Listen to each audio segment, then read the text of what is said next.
Bonjour et bienvenue dans cette nouvelle vidéo Querelle.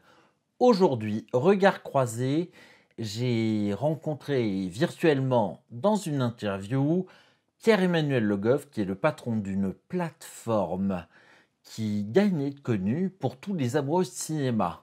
Elle s'appelle la 25e heure. Il va nous en parler, nous expliquer comment ça fonctionne, les tenants, les aboutissants, et je vous garantis que ça devrait éveiller votre curiosité.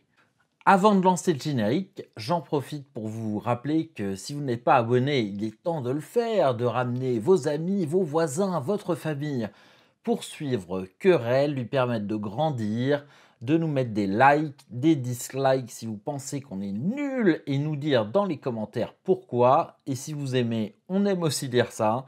Donc n'hésitez pas, prenez part à Querelle.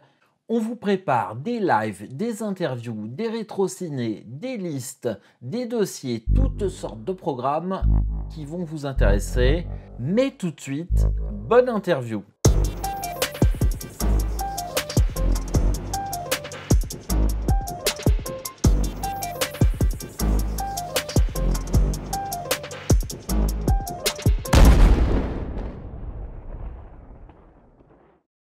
Pierre-Emmanuel Le Goff, bonjour. Bonjour. Quel est votre métier actuellement? Actuellement, je suis maçon de salles virtuelles que je bâtis pour des lieux culturels et en particulier des salles de cinéma. Concrètement, je mets à disposition un outil qui va leur permettre d'organiser des séances de cinéma, voire des concerts, des rediffusions de pièces de théâtre ou autres. Et en même temps, j'ai toujours mon activité de réalisateur que je continue de faire et de producteur et un peu de distributeur aussi. Donc j'ai 4 casquettes, mais la casquette qui me prend le plus de temps, c'est celle de maçon et de co-exploitant, on va dire, de ces salles virtuelles. Oui, ben, en fait, c'est un outil qui arrive à point nommé dans la situation actuelle, puisque effectivement, les salles sont fermées maintenant, ça commence à faire très longtemps, d'autant qu'on oublie que quand elles ont réouvert, elles n'ont pas réouvert dans des conditions normales, je dirais. Effectivement, quand elles ont réouvert, malheureusement, elles se sont retrouvées dans une situation qui était un peu difficile, puisqu'elles étaient avec des jauges qui étaient limitées. Et pour les distributeurs, c'était aussi compliqué, puisqu'il y avait une période où il y a eu une offre qui est arrivée de façon qui s'est déversée sur les salles, et donc il y a eu des difficultés aussi pour les salles de cinéma d'encaisser, on va dire, cette explosion de l'offre de films qui était restée bloquée sur des étagères pendant quelques mois. Oui. Et cette situation, malheureusement, risque de se reproduire à la réouverture des salles dans quelques semaines ou dans quelques mois. À la différence, je pense, c'est qu'à l'époque, je pense que les spectateurs ne se précipitaient pas forcément. Alors que Oui. là, on sent quand même qu'il y a une attente de la part des spectateurs qui ont envie d'y retourner, quoi. Complètement, ouais, ouais. Les chiffres d'ailleurs en Chine montrent que les spectateurs sont présents quand les salles réouvrent. Et je pense qu'effectivement, ce sera le cas au moment de la réouverture des salles en France et des lieux culturels en général. Ça, j'ai pas trop d'inquiétude sur le fait qu'il y ait une vraie attente et un désir de cinéma et de partage au moment de la réouverture. Mais d'ailleurs, vous avez des informations là-dessus? Parce que moi, j'ai l'impression de lire sur les réseaux sociaux beaucoup de messages d'espoir, comme quoi les salles réouvriraient prochainement, mais on a l'impression qu'on est en plein dedans, là, en fait, en ce moment. Oui, c'est paradoxal, puisque effectivement, d'un côté, le gouvernement nous annonce que la sortie du tunnel serait dans quelques semaines, et on voit que de jour en jour, la pandémie et l'explosion notamment des cas du variant est bien là. Donc ça nous paraît effectivement être extrêmement contradictoire comme signal. Et moi j'ai le sentiment qu'au mois de décembre, on avait déjà eu ce sentiment que ça allait réouvrir et qu'il n'y avait pas trop de soucis à se faire. Donc nous, on était prêts pour réouvrir avec des solutions hybrides. Et en fait, ça n'a pas été le cas. Donc je serais très prudent, moi, sur le moment de la réouverture. Et je pense que prévoir un retour à la normale, même pour en avril, ça me paraît quand même bien prématuré. Hypothétique, en effet. Avant de rentrer dans le sujet de la 25e heure, puisque c'est le nom de cette salle, ou enfin de ces salles virtuelles dont vous vous occupez, je voulais revenir sur votre parcours parce que dans votre CV, j'ai vu que vous avez été scénariste, vous êtes réalisateur, distributeur, producteur. Comment est-ce que vous êtes arrivé dans le cinéma? Qu'est-ce qui vous a motivé à embrasser cette profession? Bah, quand j'étais gamin, moi, j'étais un peu touché à tout au niveau artistique, parce que ma mère est artiste et mon père est juriste, mais j'avais un tropisme assez fort vers tout ce qui était art visuel, donc j'ai fait un peu les beaux-arts en cours du soir, je faisais de la photo, j'aimais beaucoup ça, j'aimais écrire aussi des histoires, et puis j'ai pour autant passé un bac S avec pour objectif de devenir architecte. Et puis finalement, je me suis rendu compte qu'il fallait être ingénieur pour devenir architecte de plus en plus, et pas simplement savoir faire des beaux dessins. Et j'étais pas tellement matheux. Et donc, finalement, j'ai embrassé un début de carrière, entre guillemets, parce que j'ai fait 3 ans de droit, ce qui me servira d'ailleurs par la suite. Et puis finalement, je suis revenu à mes premières amours en me disant que ce qui était l'art, entre guillemets, qui regroupait un peu tous les autres arts, c'était le 7e art. Puisque on parle d'écriture, on parle de photo, on parle de mise en scène, on parle de travail de la lumière.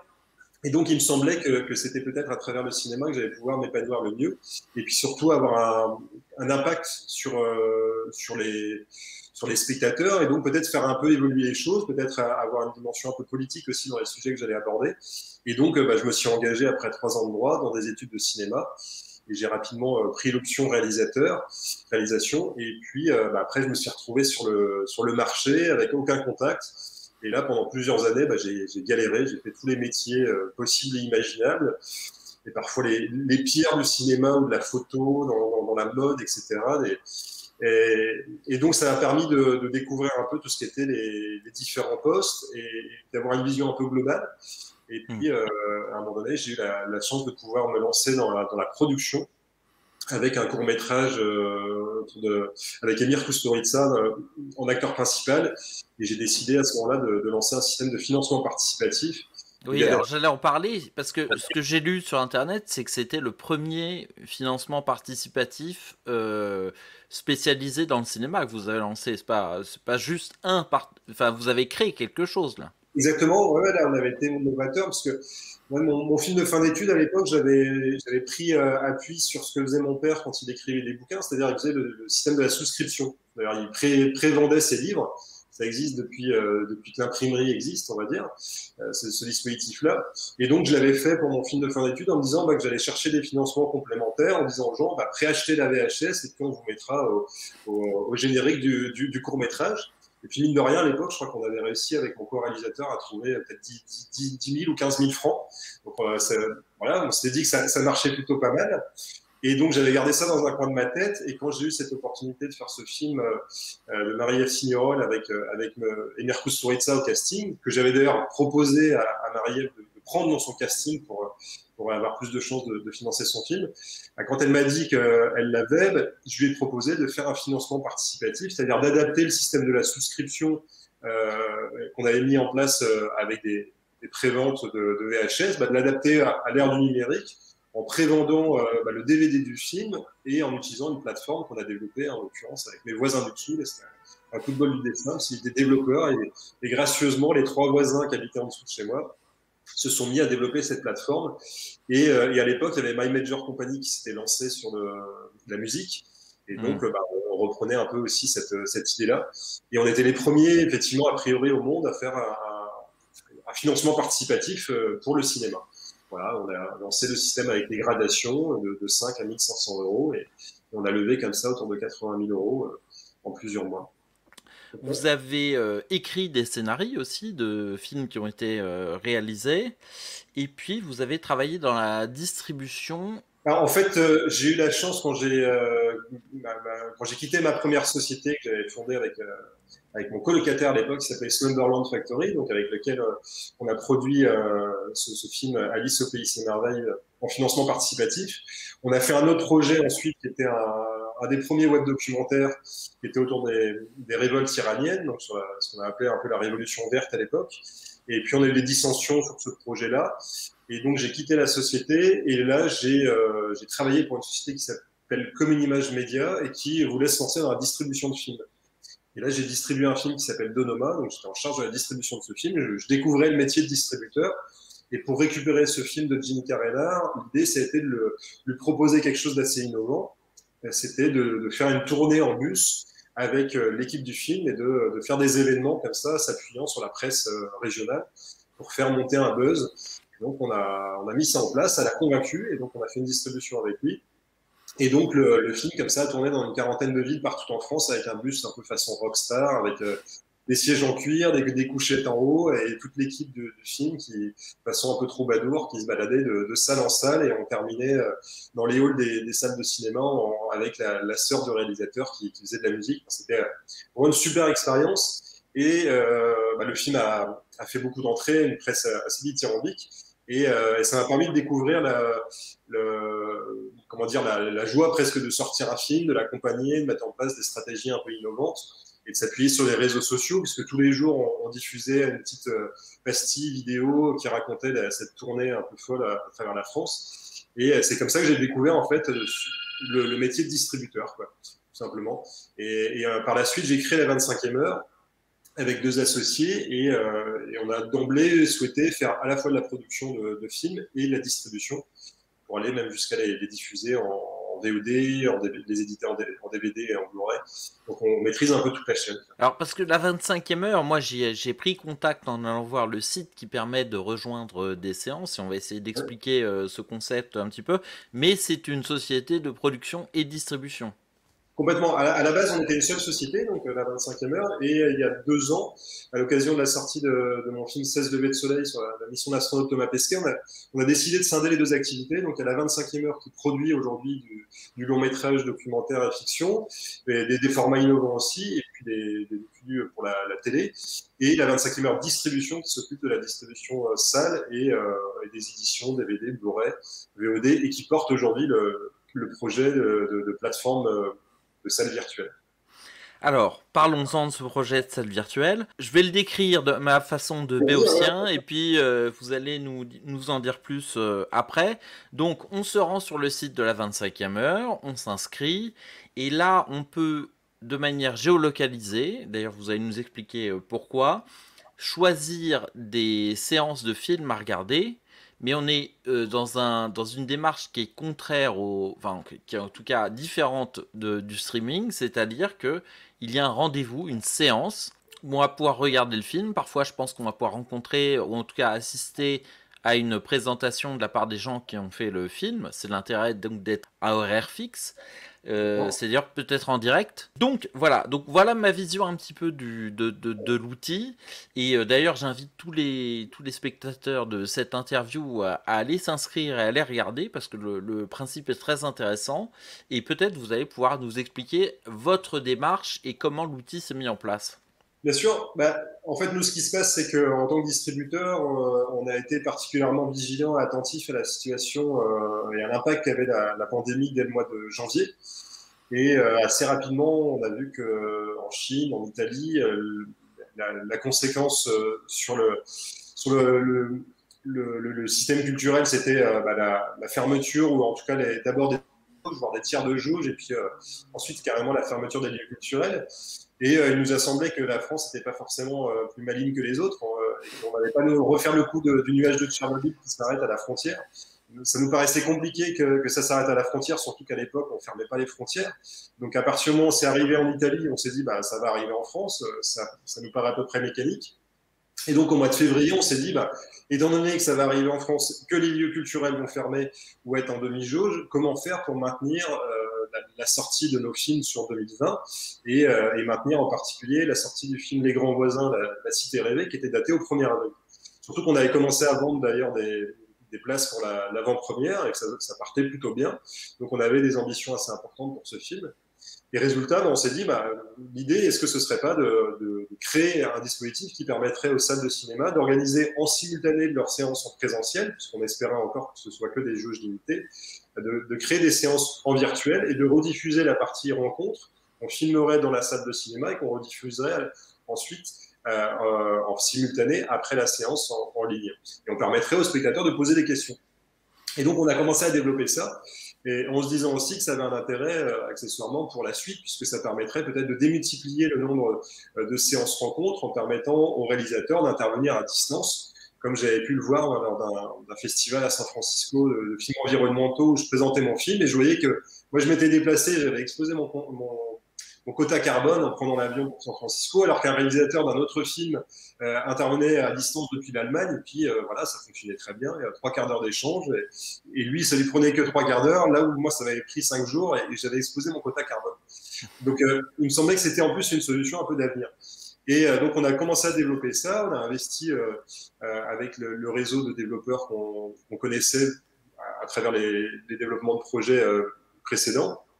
Et donc, on mettait ça en place et en parallèle, on commençait à démarcher les exploitants en leur disant est-ce que vous seriez d'accord pour que, en parallèle de la séance rencontre qui va avoir lieu, qu'on mette en place une séance en ligne.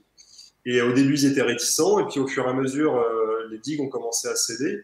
Et quand on a lancé officiellement le dispositif, je crois qu'on a annoncé le 18 mars, assez rapidement, on a fait parler de nous, puisque on était à contre-courant, les salles commençaient même à fermer, non seulement elles étaient en demi-jauge, mais on sentait qu'elles avaient fermé, et nous, à contrario, on disait, on va pas annuler notre sortie, on va maintenir la sortie, et en plus, on va réouvrir les salles de cinéma avec notre dispositif de salle virtuelle.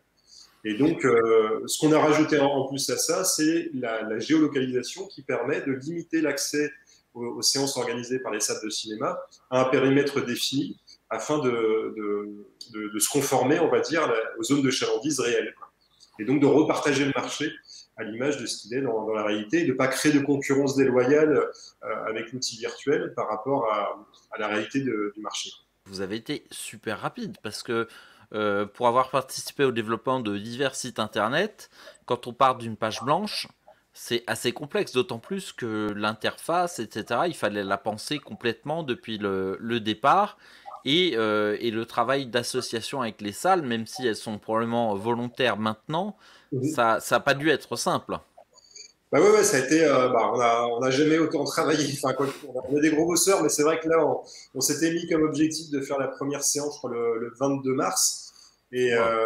Et donc, on a fait ça en 1 mois et demi. Mais pour rien vous cacher, quand on commençait à vendre les premières places, n'était fonctionnel que la home du site. Derrière, il y avait tout à construire. Ce qui nous a permis quand même de commencer à communiquer. Et voilà, on a été complètement tête brûlée. Et le jour où on a fait la première séance, donc le 22 ou le 23 mars, on n'en menait pas large. Et moi, j'ai présenté la séance. J'étais dans la chambre de ma fille qui venait de naître en plus. Enfin, c'était et assis sur un petit tabouret à accueillir le public en espérant que ça fonctionne. Et puis ça a fonctionné. En plus, on avait vendu, je crois, 500 places. Et puis en parallèle, on a développé. Et ça fait 1 an qu'on développe avec 5 développeurs et qu'on améliore le dispositif, surtout le back-office. C'est la partie immergée de l'iceberg, mais qui est la plus complexe à mettre en place. Mais effectivement, on était un peu des fous furieux, mais heureusement, on avait dans notre réseau des personnes qui étaient ultra compétentes et qui ont pu mettre ça en place très vite et puis améliorer, etc. Et puis le fait d'avoir une date butoir qui était cette date du 1er avril qu'on n'avait pas voulu bouger, ça nous a obligés à s'arracher, entre guillemets, pour que ce soit déjà fonctionnel pour nous. Et puis après, permettre que le dispositif soit fonctionnel aussi pour d'autres distributeurs et élargir au fur et à mesure à de plus en plus d'exploitants. Mais effectivement, c'était un pari un peu fou. Moi j'aime assez ça, et c'est vrai que c'est ce qu'on avait fait il y a une quinzaine d'années maintenant pour le financement participatif. C'est pareil, si j'avais su la difficulté que ça allait être, peut-être qu'on ne se serait pas lancé. C'était un travail de fou furieux, vraiment, de monter une plateforme de financement participatif à une époque où personne n'avait jamais fait ça. Et surtout sans un rond, on n'avait vraiment pas un copec. On s'était même fait couper l'électricité à l'époque parce qu'on n'était même plus capable de payer l'EDF. Et là, c'était un peu pareil. Et voilà, mais je pense qu'il faut, à un moment donné, il faut saisir sa chance, entre guillemets, se dire que rien n'est impossible et qu'il faut oublier les contraintes et voilà, viser haut, quoi. Alors aujourd'hui, vous ne présentez plus tous les films. Ce sont des personnes qui ont participé au film, souvent, qui vont participer, ou la personne qui gère la salle? Alors, l'idée, ça a été vraiment de recréer la séance de cinéma telle qu'elle est dans le réel, c'est-à-dire elle est constituée d'une avant-séance, donc la possibilité pour l'exploitant de présenter la séance qui vient. On peut aussi mettre des bandes annonces, on peut mettre une présentation aussi par, je sais pas, le maire de la ville, si jamais il s'agit d'un festival, par exemple, financé par la ville. Donc il y a vraiment cette partie avant-séance. Ensuite, il y a la séance qui se lance et après, il y a donc la possibilité de faire une rencontre. C'est ce qui marche le mieux, évidemment, en termes de fréquentation. Et là, d'échanger ensuite par un système de chat avec les réalisateurs, réalisatrices, les acteurs, les personnes en lien avec le film. Parfois, c'est animé par la rédaction des cahiers du cinéma, de SoFilm, enfin, les organisateurs qui vont répondre aux questions du public. On peut échanger via un chat avec les personnes qui présentent le film. Donc c'est véritablement une expérience bien supérieure à celle du streaming. On est complètement dans autre chose là. Ah ben pour nous, on a entre guillemets rien à voir avec le streaming. On est beaucoup plus. On a essayé de recréer tout ce qui fait la force d'une séance de cinéma, c'est-à-dire l'avant-séance, la séance à horreur fixe, donc le partage en commun d'un événement culturel, et puis la rencontre, donc qui crée justement cette interaction et ce débat à l'issue des séances. Et en plus, on rajoute à ça la géolocalisation, le partage des recettes avec les salles de cinéma. Donc on recrée vraiment la salle à ceci près qu'elle n'est pas en présentiel, c'est une salle virtuelle, mais sinon on a à peu près on coche à peu près tout ce qui fait une salle de cinéma, et donc cette curation par le programmateur de la salle notamment. Donc on n'est pas de la vidéo à la demande, on a des films à la programmation des salles de cinéma. Alors j'ai une question quand même par rapport à ça, parce que vous avez évoqué la géolocalisation. Et Ouais. c'est la chose qui m'a véritablement surpris quand je suis allé sur le site de la 25e heure, parce que je me suis dit, mais finalement, pourquoi ajouter la géolocalisation, puisque vous l'évoquiez lors d'un déplacement où vous aviez grillé vos points carbone comparé à quelqu'un qui était à distance. Qu'est-ce qui devrait empêcher quelqu'un qui habite à Ploudalmézeau de regarder un film qui est rattaché à une salle qui est à Paris, et donc de se dire je peux profiter des mêmes programmes que les gens qui habitent dans Paris intramuros? Alors nous, l'idée, ça a été justement de faire en sorte que tout le monde en profite, entre guillemets. C'est-à-dire de pouvoir maintenir une stratégie de distribution d'un film. Et imaginons que les grands voisins, on ne les fait qu'avec une salle parisienne accessible depuis toute la France. Finalement, on retombait sur le même type d'offre qu'une plateforme classique, à ceci près qu'on l'adossait à une salle de cinéma. Mais en réalité, qu'est-ce qui se serait a priori passé? C'est qu'on aurait rincé un peu le film avec un maximum de communication autour de ces séances par cette salle parisienne. Et puis ensuite, les autres salles nous auraient dit, vous êtes gentils, mais en fait, vous avez déjà été rincé tout public. Pourquoi je me prendrais la tête à reprendre la programmation de ce film en salle virtuelle alors que mon public y avait déjà accès pour les séances à Paris. Donc l'idée, ça a été vraiment de repartager le marché et d'avoir cette réflexion de peut-être refaire des tournées un peu en salle virtuelle, entre guillemets, et surtout de pouvoir prévoir l'avenir, c'est-à-dire le moment de la réouverture des salles. Et donc cette idée de faire des séances hybrides à la fois en salle et en salle virtuelle. Et donc on a défini des zones de géo-accès, de géoblocage, qui étaient le plus proche possible de la réalité. Mais aujourd'hui, puisqu'on fait des séances avec des films qui sont sortis il y a plus de 3 ou 4 mois, la possibilité est donnée aux exploitants de renégocier la zone d'accès au film. Et donc, il y a des séances qui ont effectivement un accès sur le territoire France, voire le territoire monde, pour autant que l'ayant droit estime que ce soit comment dire, que ça corresponde à sa stratégie de distribution. Et il y a aussi la possibilité de limiter d'ailleurs les jauges pour faire en sorte éventuellement que la distribution du film en ligne ne grève pas, entre guillemets, les chances que le public vienne en présentiel plus tard. Mais l'idée, effectivement, qu'il y a derrière ça, c'est quand même à terme qu'effectivement le spectateur potentiel de Ploudalmézeau puisse avoir accès à des séances auxquelles il n'aurait sans doute pas accès, puisqu'on le sait très bien, même avant le confinement et la pandémie, il y a un vrai problème d'accessibilité et d'égalité, on va dire, à l'offre culturelle. Et donc, notre dispositif a aussi cette vocation à permettre à une salle, peut-être un mono-écran à Ploudalmézeau, de proposer peut-être plus de films et d'étendre l'accès à ces séances à d'autres personnes, peut-être qui habitent à 40 ou 50 km de Ploudalmézeau, voire plus, mais qui de toutes les façons ne peuvent pas se déplacer régulièrement parce que c'est trop loin pour eux, parce qu'ils sont jeunes parents, parce qu'ils sont sourds et malentendants. Donc, tous ces publics empêchés pourront avoir accès à ces séances. Et l'idée, c'est de combler ce fossé entre les publics parisiens qui ont toute l'offre culturelle et puis les publics, on va dire, de province qui ont une offre culturelle beaucoup plus limitée. Et a fortiori, s'ils sont en situation de handicap ou de claustration, puisque les personnes en EHPAD, en hôpitaux, en prison sont aussi des publics qui n'ont pas accès à l'offre culturelle de façon encore plus violente, on va dire. Il y a plein de points qui sont soulevés là, donc j'aurais dû prendre des notes même, parce que, non mais, Ben, je vais vous demander peut-être des réponses courtes sur ces points parce qu'ils sont nombreux. Ouais, Mais effectivement, j'ai une première question. Admettons que le cinéma de Marly-le-Roi possède deux salles. ouais. Est-ce que vous lui offrez la possibilité de faire deux séances en même temps ou s'il sait s'organiser, il peut faire 12 séances en même temps? Alors, aujourd'hui, de base, donc on travaille, on met à disposition gracieusement nos dispositifs pour les salles de cinéma. C'est par les cas pour les médiathèques, pour des ambassades, pour des festivals. Là, on a un modèle économique qui est basé aussi sur la licence. Et pour les salles de cinéma, on leur met gracieusement jusqu'à hauteur de 5 salles virtuelles par cinéma. Au-delà, on verra, peut-être qu'on monétisera, mais l'idée, c'est pas non plus qu'il y ait une sorte d'explosion de l'offre, et je pense que ce serait peut-être contre-productif. Parce que à un moment donné, il faut trouver le juste équilibre entre l'offre et la manière de communiquer par rapport à cette offre. Et donc, je pense qu'un mono-écran, si à un moment donné, il se met à communiquer en disant qu'il a 10 films projetés chaque jour, c'est pas forcément mieux. Je pense qu'il faut qu'il fasse un travail d'événementialisation.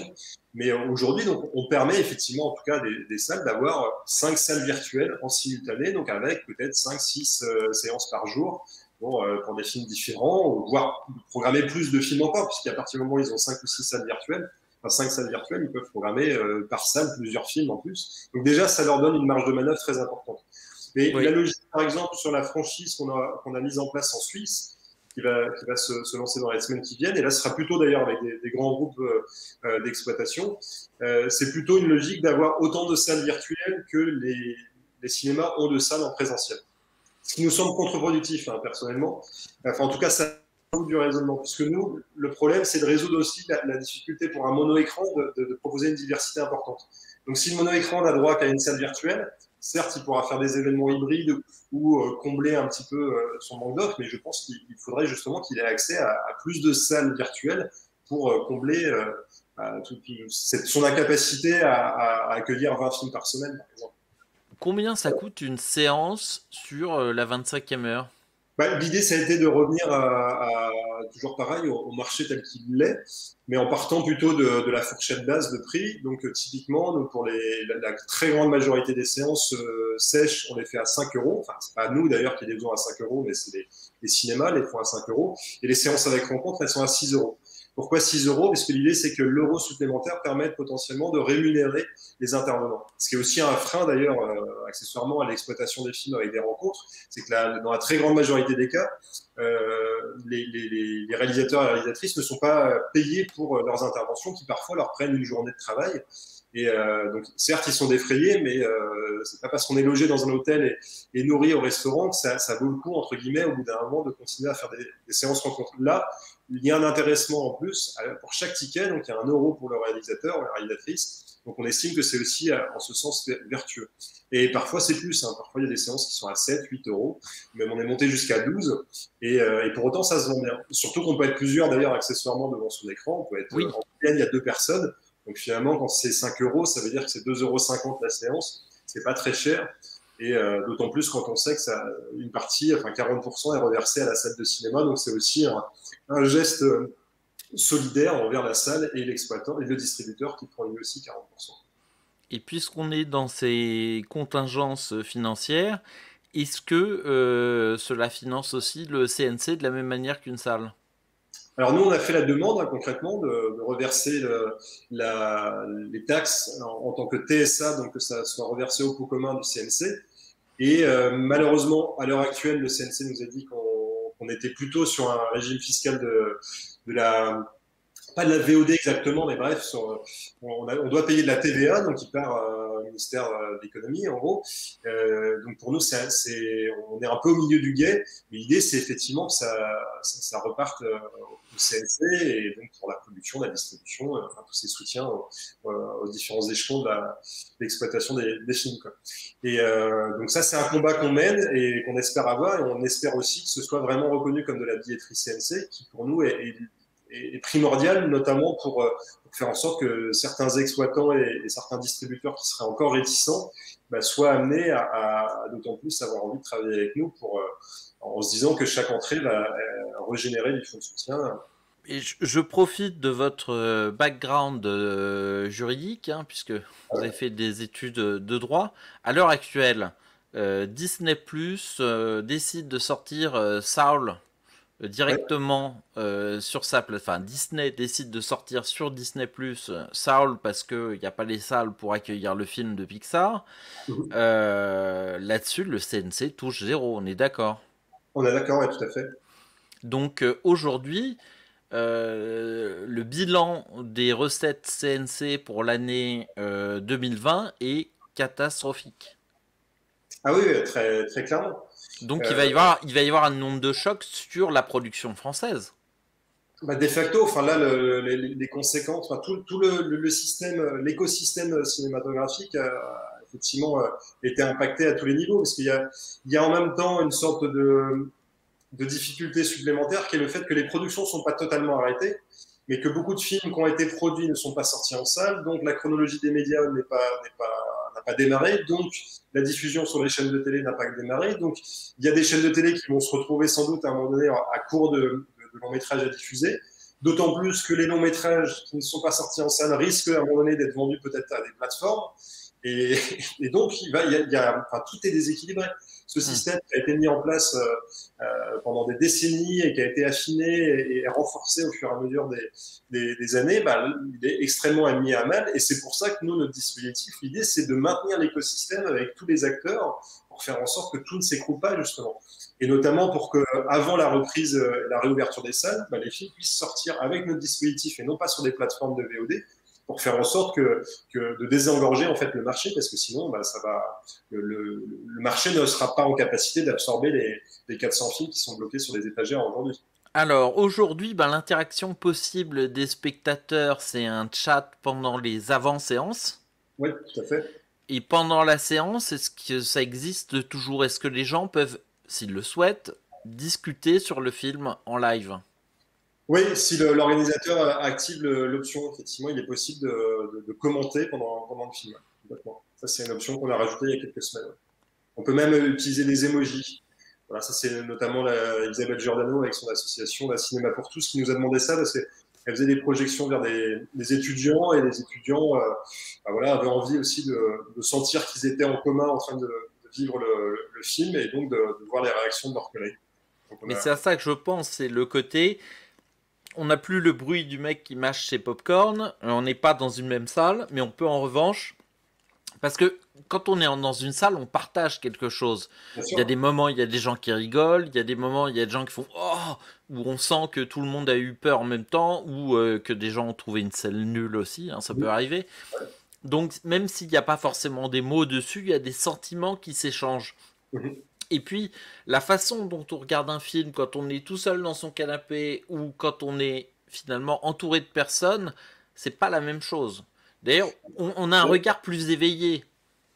Bien sûr, ouais, non, mais nous l'idée c'est de créer ce sentiment de la communauté au maximum. Donc le fait de vivre l'événement à la même heure, c'est une chose. Le fait de voir les émotions des autres personnes qui se traduisent par des emojis ou par des commentaires, c'est une autre. Et à terme, pourquoi pas envisager même qu'on puisse entendre les réactions des autres personnes, pour autant qu'on ait envie de les entendre évidemment. Il ne faut pas que ce soit quelque chose d'imposé, mais on peut réfléchir à ça, voir éventuellement qu'apparaissent les personnes qui accepteraient de se filmer pendant la séance. Mais voilà. Après, ça peut être de l'ordre du gadget. Je pense pas qu'il y ait nécessité pour chaque film, et notamment pour les comédies. Je sais que le Festival de l'Alpe d'Huez a été annulé et n'a pas désiré le faire en séance virtuelle. Mais peut-être que si on entendait les rires des spectateurs, il se serait dit que ça aurait quand même peut-être un peu de pertinence de le faire en virtuel.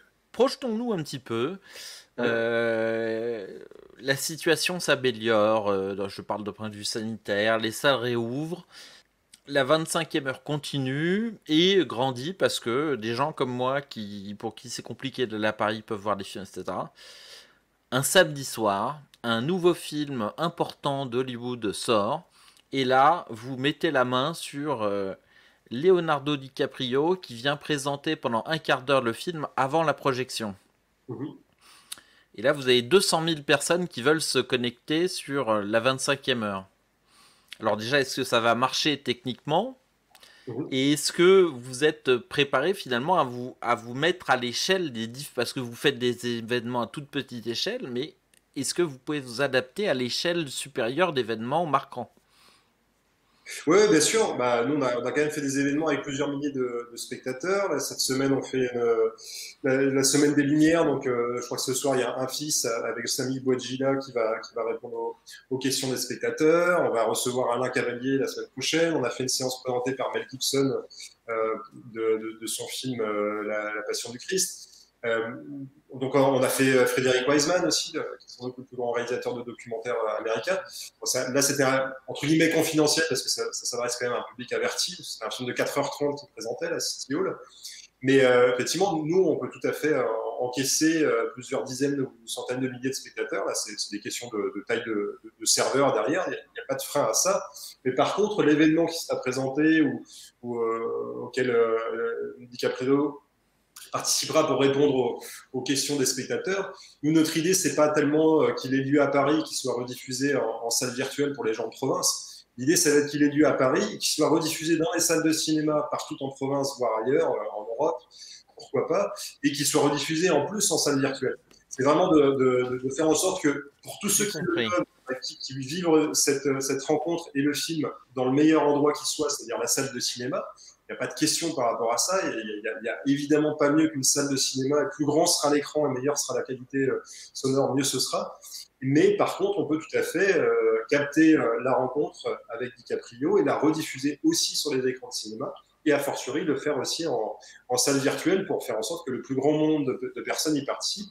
Et puis finalement, faire une forme de solidarité entre salles. La salle qui prend le risque d'organiser la séance avec DiCaprio, qui paye son billet d'avion et sa chambre d'hôtel qui sera sans doute en 4 ou 5 étoiles, va retoucher en plus une part de l'ensemble des séances qui seront vendues dans les autres cinémas. L'idée, c'est vraiment ça. Mais donc, tout le monde aura à y gagner puisque la salle qui organise l'événement a intérêt de le partager puisqu'elle retouche une commission. Et puis les autres salles ont intérêt de se greffer à cet événement puisqu'elles vont faire venir du public dans leur salle de cinéma et en salle virtuelle puisqu'elles auront Leonardo DiCaprio qui répondra aux questions des spectateurs. J'ai une question en ce qui concerne les. Alors, c'est pas forcément les droits d'auteur, mais les droits d'exploitation. Il y a des salles qui pratiquent la diffusion de films d'un certain âge. Ouais. Mes idées ne sont pas forcément très claires sur ce sujet, mais par exemple, je parlais de Rocky Horror Picture Show. Dernière fois que j'ai regardé, il passait encore au Studio Garland. Aujourd'hui, il y a, je ne sais plus quelle plateforme qui diffuse le film et qui a donc les droits de diffusion en ligne en France sur ce film. Mhm.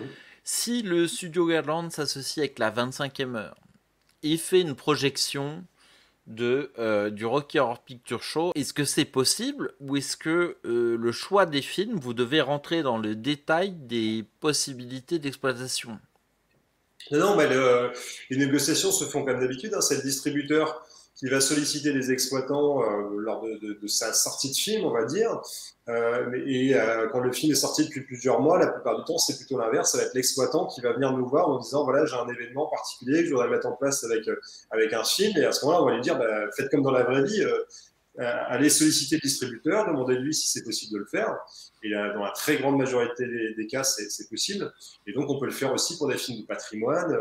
Il n'y a pas spécialement de frein par rapport à ça. Donc, on a fait une rétrospective Raymond Depardon, Claudine Nougaret, là, il y a quelques semaines. Il y avait les films récents de Raymond Depardon et de sa compagne et de sa femme, et puis des films beaucoup plus anciens, des films de patrimoine. D'accord, bon, pardon, hein, mais c'est parce que pour moi, c'est pas très clair, parce que c'est quand même diffusé sur Internet, là où il y a des gens qui, alors ils signent des accords, des fois avec des studios entiers, avec des gros catalogues d'un coup, Mhm. mais par exemple, le Land Drive, je crois qu'en ce moment, c'est sur Netflix, par exemple. Ouais, tout à Si vous fait. faites une séance de Land Drive, qu'est-ce qui fait que Netflix peut se dire, attendez, moi j'ai payé pour avoir l'exclu sur ce film? Non, mais ils ont l'exclu pour leur type de plateforme, mais nous, on n'est pas du tout le même type de plateforme. Voilà, on travaille sur des événements ponctuels avec des salles de cinéma je pense pas qu'ils aient quelque exclusivité que ce soit sur un catalogue qui empêche de diffuser avec des salles de cinéma. Non, ils achètent un type de droit particulier sur un territoire particulier. Et nous ne sommes pas une plateforme VOD ni AVOD. Donc, sauf à ce qu'ils prennent tout droit, hein, l'exclusivité tout droit, mais pour eux, je pense pas que ça ait grand intérêt. venir bloquer l'exploitation de Mulholland Drive dans les salles de cinéma et dans notre typologie, enfin dans notre type de dispositif qui n'existe pas en fait. Nous légalement, on n'existe nulle part d'une certaine manière. C'est-à-dire qu'on ne peut pas être inclus dans des contrats d'exclusivité puisqu'on n'existait pas avant il y a un an. Et donc le CNC a considéré d'ailleurs qu'on était un dispositif ad hoc qu'il a précisé avec un système de géolocalisation, etc., mais qui ne rentre pas dans la chronologie des médias puisqu'on n'existait pas avant. Donc aujourd'hui, Ok. on a en fait, Il y a un vide juridique, on va dire. complètement. Le Beverley, c'est un cinéma qui a fermé. Oui, tout à fait. Et en réalité, il réouvre pour ses séances. Complètement. Ouais, c'était ça l'idée. L'idée, c'était d'envoyer un message fort et puis d'avoir une programmation qui soit la plus hétérogène possible à l'image de ce que c'est que le maillage des salles de cinéma en France. Et il y a une offre qui n'était plus existante, qui était donc celle du cinéma érotique et porno, puisque la dernière salle française, c'était le Beverley qui a fermé il y a 2 ans, à peu près jour pour jour. Donc l'idée, ça a été de la réouvrir et de permettre à Maurice Laroche, son directeur, son ex-directeur, de présenter les séances, d'animer les rencontres et de présenter à la fois des films du type de ceux qui étaient diffusés à l'époque, et la plupart du temps diffusés en 35, mais à la fin ils étaient aussi diffusés en vidéo, mais c'était plutôt des films des années 70, 80, mais aussi des films porno féministes, donc beaucoup plus contemporains, notamment les films produits par Erika Lust, réalisés par Olympe de G ou Ovidie, donc des films qui posent aussi ces problématiques de respect des performeurs, des acteurs, des actrices, et montrer qu'on peut faire un cinéma porno éthique. Et justement, là, vous connaissez bien le sujet, vous parlez de la programmation. Quelle est la part de la 25e heure dans la programmation? Ce sont les salles qui programment, ou vous programmez, ou c'est un travail joint sur des événements? Ça va dépendre des fois. C'est vrai que nous, on aime bien essayer d'affiner les offres avec les distributeurs ou les exploitants. Typiquement, la Claudine Nougaret, donc la femme de Raymond Depardon, et sa productrice, quand elle est venue nous voir, elle voulait faire une séance avec nous, parce qu'elle avait assisté à plusieurs séances.